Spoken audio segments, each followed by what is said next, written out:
Hello students, आज हम लोग स्टेट ऑफ मैटर यूनिट के पार्ट नंबर 14 में हैं और यहाँ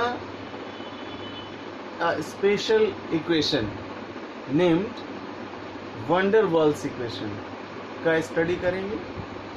उससे पहले कंप्रेसिबिलिटी फैक्टर और ideal gases and real gases के लिए डेविएशंस का और उनके बिहेवियर का स्टडी करेंगे।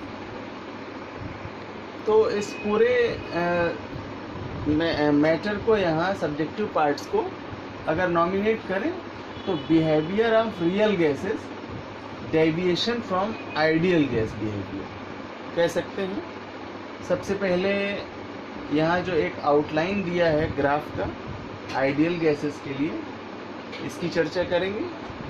देन कंप्रेसिबिलिटी फैक्टर का लॉजिक आइडियल गैस इक्वेशन के रूप में देखेंगे और फिर आइडियल गैस और रियल गैसेस की हेल्प से वैन डर वाल इक्वेशन का स्टडी करेंगे। Students, the deviation from ideal behaviour can be measured in the term of compressibility factor, और इसे जेड से, कैपिटल जेड से रिमार्क करते हैं, which is the ratio of product P into V, pressure into volume and NRT according to ideal gas equation. इसे mathematically निम्न प्रकार से प्रदर्शित करेंगे और फार्मूला लिखेंगे Z equals to PV upon N dot RT। Students, for ideal gas the value of Z equals to compressibility factor, then the value of Z equals to 1 at all temperatures and pressures because PV equals to nRT. The graph of Z and P, ये जो graph यहाँ दिखाया गया है वो compressibility factor और pressure के लिए दिखाया गया है। तो Z and P will be straight line parallel to pressure axis for gases, जैसा कि डायग्राम में यहाँ दिखाया है। डिफरेंट टाइप की गैसेस हैं उनके लिए। Then at very low pressure all gases shown their behavior of like as a ideal gas. In this graph, different gases like as the nitrogen, hydrogen, oxygen, methane and carbon dioxide. The compressibility factor according and their pressure, they represented their characteristics like as ideal gases because Z equals to 1 for all ideal gases। अर्थात आदर्श gas समीकरण PV equals to nRT के आधार पर अगर compressibility factor लिखा जाए या संपीड्यता गुणांक लिखा जाए तो उसके संदर्भ में Z का वैल्यू अगर 1 कर दिया जाए तो 1 के लिए जो x एक्सिस पर समांतर रेखा है उसके अकॉर्डिंग हमें आइडियल गैसेस के लिए ग्राफ प्राप्त होता है, जैसा कि यहाँ ग्राफी निरूपण में दिखाया जा रहा है। जबकि वास्तविक गैसों के लिए अर्थात जो रियल गैसेस हैं उनके लिए हमें विभिन्न रेखीय ग्राफ प्राप्त होते हैं, अर्थात कर्वी ग्राफ्स प्राप्त होते हैं। विभिन्न रेखीय ग्राफ संरचनाएं वहाँ प्राप्त होती हैं।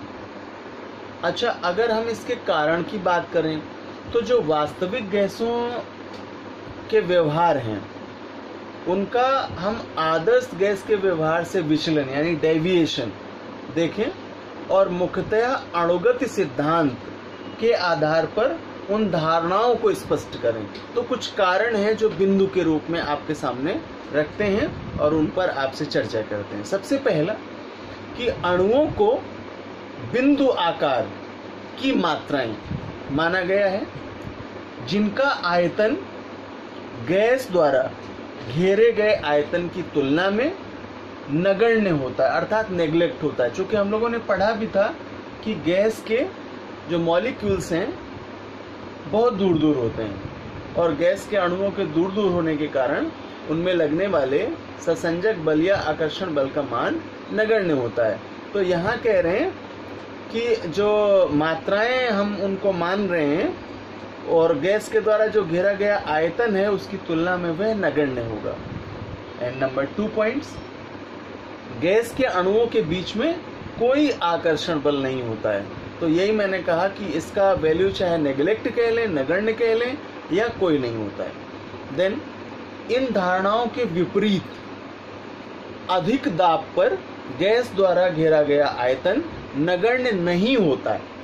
यदि अणुओं के द्वारा घेरा गया आयतन NB से रिप्रेजेंट करें, स्मॉल n स्मॉल b से रिप्रेजेंट करें, तो जो गैस का वास्तविक आयतन है उसे V माइनस NB लिखा जाएगा। देन जो हमने पॉइंट नंबर 2 बोला वह धारणा भी ठीक नहीं होगी, क्योंकि अधिक दाब पर यानी हाई प्रेशर पर अणुओं की अन्योन क्रियाएं प्रारंभ हो जाती हैं और ऐसा होने से ये एक दूसरे को अत्यधिक आकर्षित करते हैं यानी अट्रैक्ट करते हैं, और जिससे पात्र की दीवार पर जो पड़ने वाला फोर्स है यानी जो दाब है उसमें डिफरेंस आ जाता है। तो अगर हम इसे आइडियल गैस और रियल गैस के लिए रिप्रेजेंट करें तो इसका इक्वेशन निम्न प्रकार से लिखा जाए। So for ideal gas and real gas के लिए हम इक्वेशन को निम्न रूप में प्रदर्शित करेंगे और इसके माध्यम से एक इक्वेशन फाइंड आउट करेंगे। Pressure for ideal gas equals to pressure for real gas plus AN square upon V square. यहाँ पर जो P आइडियल है वह आदर्श गैसों के लिए दाब है और जो P रियल है वह वास्तविक गैसों के लिए दाब है, plus AN square upon V square. ये करेक्शन टर्म है या करेक्शन स्टेप है, इसे सुधार पद कहते हैं, जबकि जो P रियल है ये ऑब्जर्व्ड प्रेशर है अर्थात इसे अवलोकित दाब कहते हैं। तो स्टूडेंट्स, दाब यानी प्रेशर और ताप के चेंजमेंट को ध्यान में रखते हुए आइडियल गैस इक्वेशन को यानी आदर्श गैस समीकरण को निम्न रूप में प्रदर्शित कर सकते हैं। P plus AN square upon V square equals to V minus NB equals to N dot RT, और यह उपरोक्त समीकरण ही वान डर वाल्स इक्वेशन कहलाता है। तो मोस्ट इम्पॉर्टेंट इक्वेशन है ये। एग्जामिनेशन में आपसे वान डर वाल्स समीकरण पूछा जाता है, देन आप इसी इक्वेशन को लिखिएगा। उपरोक्त इक्वेशन को, उपरोक्त समीकरण को वान डर वाल्स समीकरण कहते हैं। Students, in this equation N is the number of moles of the gas. जो N है, स्मॉल n, वह गैस के मोलों की संख्या है। And constants A and B, जो A और B कांस्टेंट्स लिए गए हैं, ये कहलाते हैं van der Waals constants. Their values are depends on the characteristics of a gas, especially value of A is measure of magnitude of intermolecular attractive force within the gas and it is depend of temperature and pressure। अर्थात यह ताप और दाब पर निर्भर करती है, इसलिए इसे इसके संदर्भ में मापन करते हैं। तो एक बार पुनः एक्सप्लेन करूं कि वान डर वाल इक्वेशन में N number of moles of the gas है, जबकि A और B वान डर वाल्स कांस्टेंट्स हैं, P pressure, T temperature and V volume.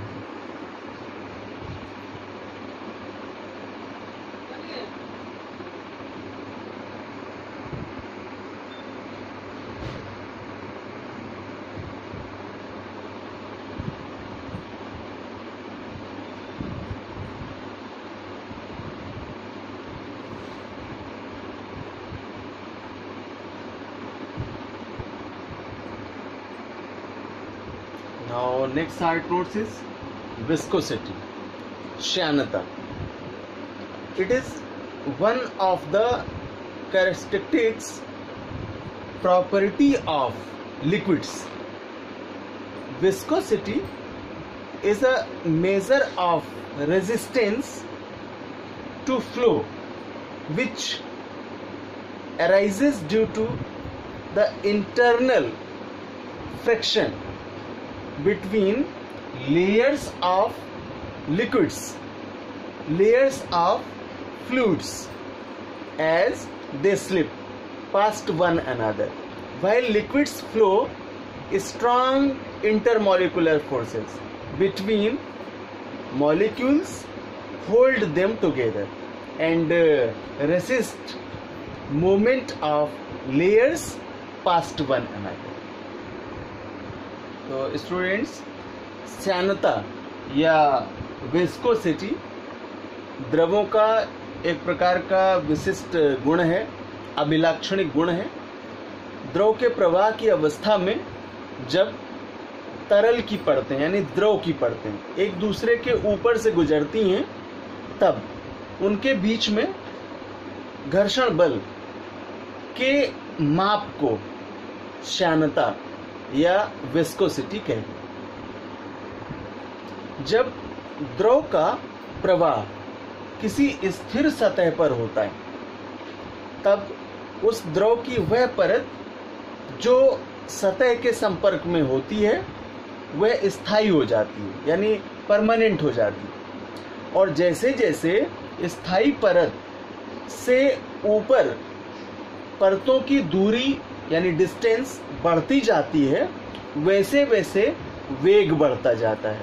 और इस प्रकार का प्रवाह जिसमें एक परत से दूसरी परत का वेग बढ़ जाता है, उसे स्तरीय प्रवाह कहते हैं. Students, note points for you. Mark करने की बात है कि टेम्परेचर इंक्रीज करने पर अर्थात ताप के बढ़ाने पर श्यानता या विस्कोसिटी का जो नेचर है या जो कैरेक्टर है वह कम हो जाता है, क्योंकि टेम्परेचर के इंक्रीज करने से काइनेटिक एनर्जी का वैल्यू भी इंक्रीज कर जाता है, अर्थात गतिज ऊर्जा का मान बढ़ जाता है.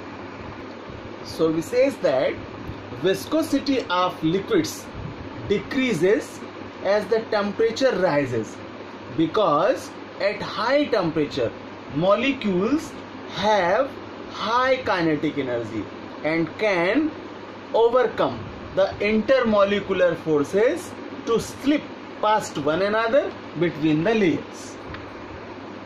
तो इस प्रकार स्टूडेंट्स हम लोगों ने स्टेट ऑफ मैटर अर्थात द्रव्य की अवस्थाएं यूनिट के सभी शार्ट नोट्स कंप्लीट किए और कुछ महत्वपूर्ण बिंदु थे जिनका डिस्कशन किया. लगभग हम लोग यूनिट के लास्ट में हैं, तो ओवरऑल आप 1 to 14 पार्ट्स तक के सभी वीडियोस अगर सीरियली वॉच कर लेते हैं तो मे बी ये यूनिट आपको फुल्ली क्लियर हो जाएगी. और इसके साथ जो कुछ टर्म और टैक्सोनॉमी बच गई है, कुछ और महत्वपूर्ण बिंदु हैं इस यूनिट के जो कि एज ए एनालिटिकल समरी आपके सामने रिप्रेजेंट करेंगे. तो उसको कंप्लीट करने के बाद हम इस यूनिट को फिनिश करेंगे. तो अगली क्लास में हम लोग इन सारे बिंदुओं की चर्चा करेंगे. तो मुख्य रूप से इस पूरी यूनिट में जितने भी गैसियस लॉ मिले और उनकी कंडीशंस मिली, अगर वो तैयार कर ली जाएं और फार्मूले कंप्लीट कर लिए जाएं तो बहुत ही इजीली इस यूनिट की प्रॉब्लम्स को सॉल्व किया जा सकता है. उनमें सबसे important बायल्स law, Charles law, Dalton's law, Avogadro's law, Gay-Lussac law, ideal gas equation, real gas equation आदि महत्व